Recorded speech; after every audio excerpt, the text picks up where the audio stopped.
Okay, so here's my sad life story.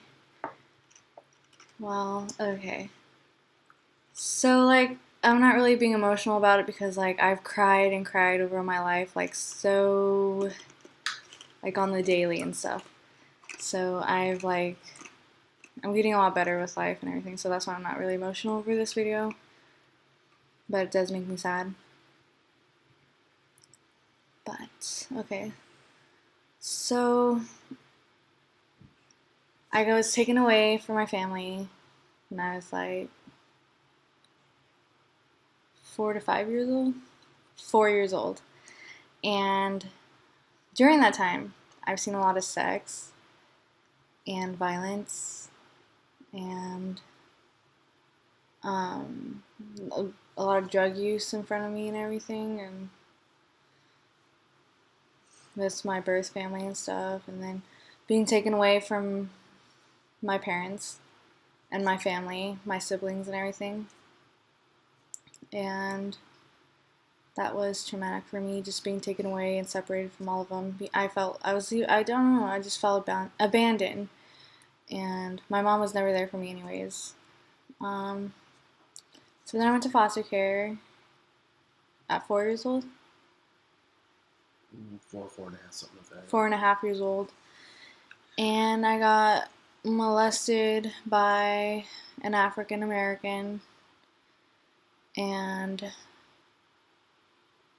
it was a girl who did it to me. And she, I don't know, to me, I'd say, it was abusive because she hurt me. And, yeah. And then, when I was adopted at 5 years old, um, I had a lot of anger and everything because I was taken away from my family. And then, at 6 years old, I had sex with a relative. Through 6 through 9 years old, or 10? 6 through 9 to 10 years old, I had sex with this relative. And the relative, made it seem like it was what was happening was okay, and just sort of manipulated my brain. I was a little girl. And besides, when I was younger, I saw my birth mom have sex all the time, and it seemed to make her happy, and just having sex around me all the time.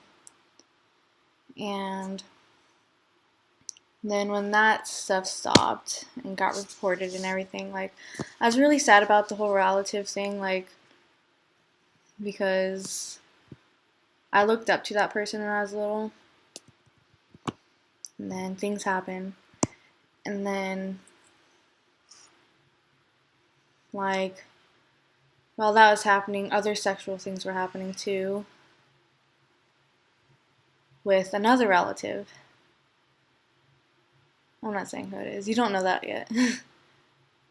And then I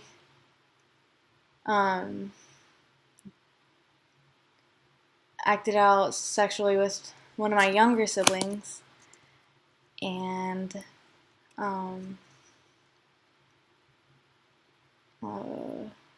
I did it because the person who did it to me, that was older than me, I don't know, I just sort of copied off that person. I don't know, I was very sexual when I was a little kid. And then just having I don't know, I guess I have a lot of abusive sex when I was a little girl.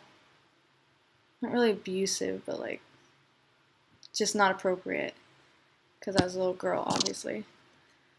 And then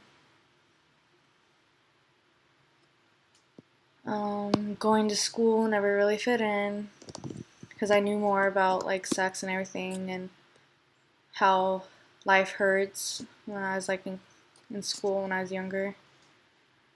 And let me see.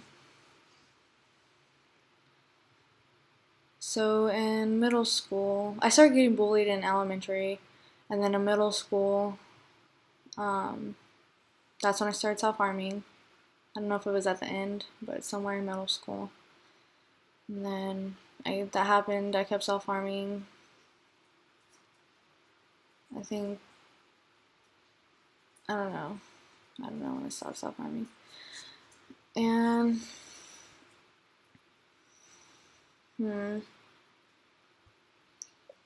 So like I did a bunch of dumb things, like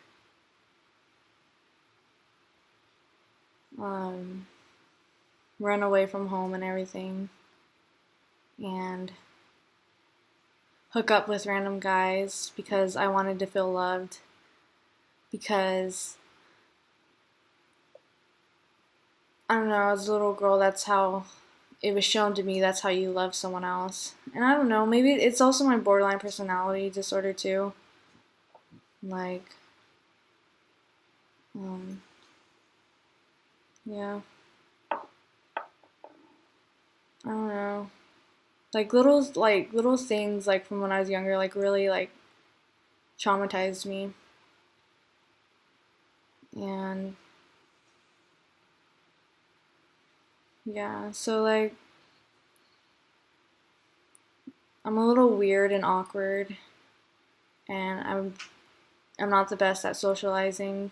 Like I used to have really bad social anxiety because I was scared of people, and I had the right to be scared of people because of what happened to me in my past and just being hurt so many times. And I was really scared, so I'd sit at the back of church like all the time. And